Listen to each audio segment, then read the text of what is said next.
طرف شاعر مشرق نے اشارہ بھی کیا ہے، سبق ملا ہے یہ معراج مصطفیٰ سے ہمیں کہ عالم بشریت کی زد میں ہے گردوں۔ اب ایک نقطے کی طرف متوجہ کروں، دل جگر تھام کے بیٹھیے گا۔ صرف انبیاء اور اولیاء کی فضیلتیں ہی بار نہیں ہوتی کمزور طبیعتوں پر، زندگی کے اسرار بھی بہت گراں ہوتے ہیں۔ کئی مرتبہ میں نے توجہ دلائی ہے، لیکن آج ایک نئے زاویے سے توجہ دلا رہا ہوں۔ یہاں آیت معراج میں لفظ عبد کیوں رکھا؟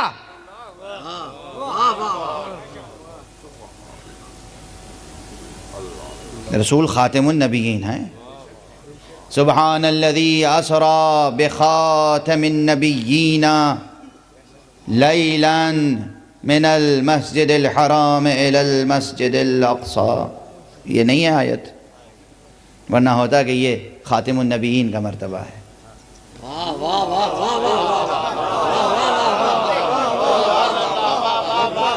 سنو، سوچو، عزیزو، جوانوں، طالب علموں اور میرے بزرگوں، آپ سوچیں، اگر کہا جاتا تو یہ خاتم النبیین کا مرتبہ ہے۔ سبحان الذی اسری بنبیہ، نبوت کا مرتبہ ہے۔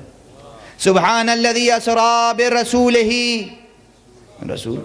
سبحان الذی اسری بحبیبہ، سبحان الذی اسری بعبدہ۔ یہ ایک صلاح عام ہے یاران نقطہ کے لیے، بندگی میں کمال پیدا کرو تو وہ اپنے حریم قدس کے دروازے تمہارے لیے کھول دے گا۔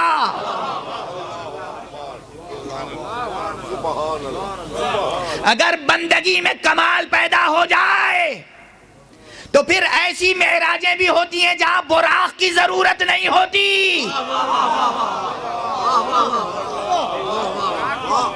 مصطفیٰ کی 120 معراجوں میں ایک یا دو معراجوں میں براق آیا، باقی معراجوں میں براق کی ضرورت نہ پڑی۔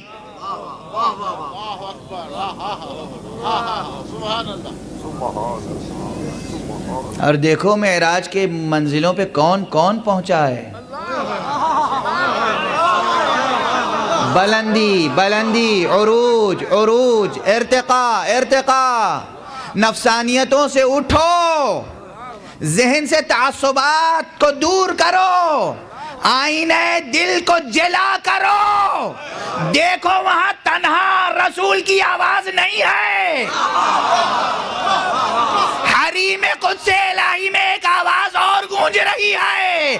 یہ آواز کسی اور کی نہیں، اللہ کے بندے کی آواز ہے۔ وہ بلا رہا ہے، تو وہ یہ نہیں چاہے گا کہ میرا حبیب آئے تو کہیں خلوت کی ہیبت۔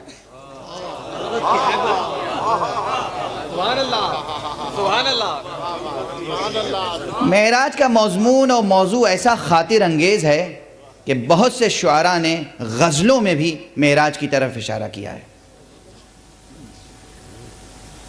ایک غالب کا مقطع تو پڑھ چکا ہوں، ایک اور تھے پروفیسر احتشام حسین مرحوم، مارکسی نقاد تھے، پروگریسو رائٹرز ایسوسی ایشن کے بہت فعال رائٹر تھے اور ممبر تھے، اچھے دانشور تھے، لیکن اپنی ایک غزل میں عجیب لطیف اشارہ کر گئے۔ جب یہ شروع میں 50s میں چاند پر جانے کی بات آئی ہے سامنے، اور یہ آئی کہ انسانوں نے ستاروں پہ کمندیں ڈالیں، تو انہوں نے غزل کہی، اور ایک شعر عجیب و غریب لطیف انداز سے کہہ گئے، اب کیا دکھا رہا ہے مہ راہو کہکشاں، اب کیا دکھا رہا ہے رہوے باہو کہکشاں، ظالم کسی کے نقش قدم یاد آ گئے۔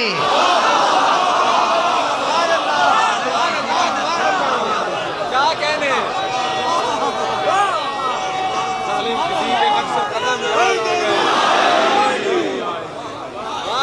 یہ راستہ تو میرے مصطفیٰ کا روندا ہوا راستہ ہے. ارے یہ چراغ سورج اور چاند و ستاروں کے نہ جانے کب کے بجھ چکے ہوتے. گرد قدم مصطفیٰ جو پڑ گئی تو اور چمک اٹھے.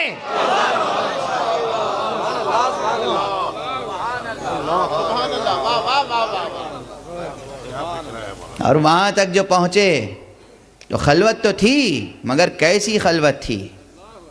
قربت نصیب ہوئی. کیسی قربت. یہاں پر بھی کسی شاعر نے غزل میں کہا ہے، قربت کی ہیبت بھی غضب ہے. قربت کی ہیبت بھی غضب ہے، دل سہما سہما سا ہے. ایسے میں ایک قوت بن جاتی ہے کسی لہجے کی مٹھاس.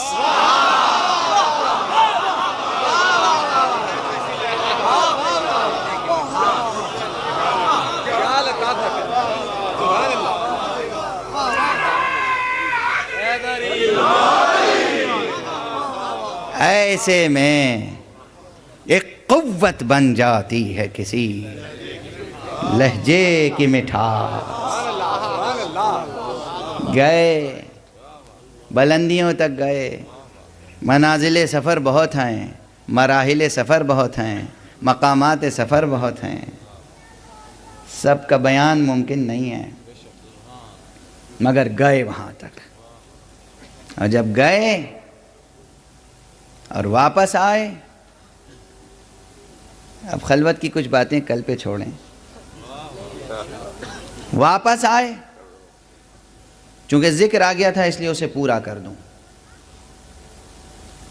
ایک سفر معراج میں یہ پیش آیا کہ جب واپس آئے اور اعلان ہوا کہ معراج پر گئے تھے، تو لوگوں نے کہا کہ آیت نشانی. تو مکے سے تھوڑے فاصلے پر ایک مقام کا نام لیا. کہا اس مقام پر ایک قافلہ ہے، اس کا اونٹ کھو گیا ہے.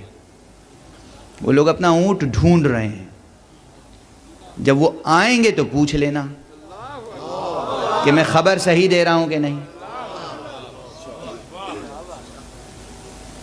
عربوں کو سمجھانا تھا، جن کی زندگی میں اونٹ،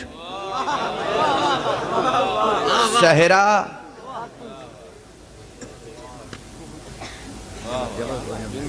خانہ بدوشی، یہ سب تو ان کو اسی لہجے میں بتایا جا سکتا تھا. قافلہ ہے، اس کا ناقہ کھو گیا ہے، وہ ڈھونڈ رہے ہیں. شام تک آ جائے گا، سورج ڈوبنے سے پہلے آ جائے گا.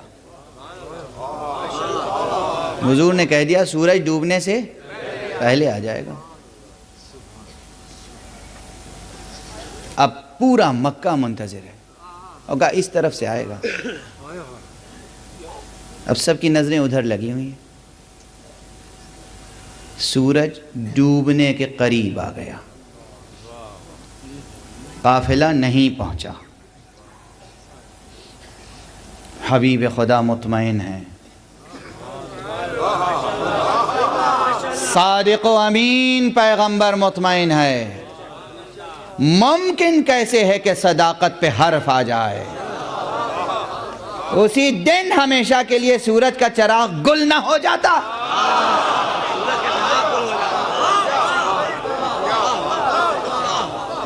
مجال تھی کہ ڈوب جاتا.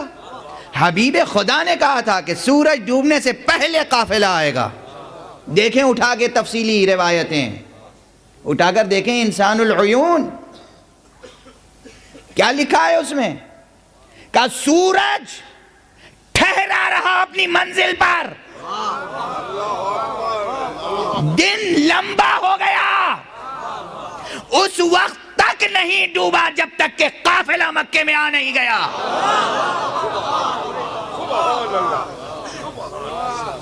یہ پہلا معجزہ ہے رد الشمس کا. نہ معراج ایک ہے، نہ رد الشمس ایک. رد الشمس کا یہ پہلا واقعہ ہے حیات پیغمبر میں. حبس شمس، ایک منزل پہ ٹھہر گیا، ڈوبنے نہیں دیا، دن طویل ہو گیا، یہاں تک کہ وہ کارواں پہنچا اور اس نے بالکل تصدیق کی. پوچھنے والوں نے پوچھا دیر کہاں ہو گئی تھی؟ کہا ناقہ غائب ہو گیا تھا. کس منزل پر؟ وہی نام جو پیغمبر نے بتایا تھا. تصدیق ہو گئی.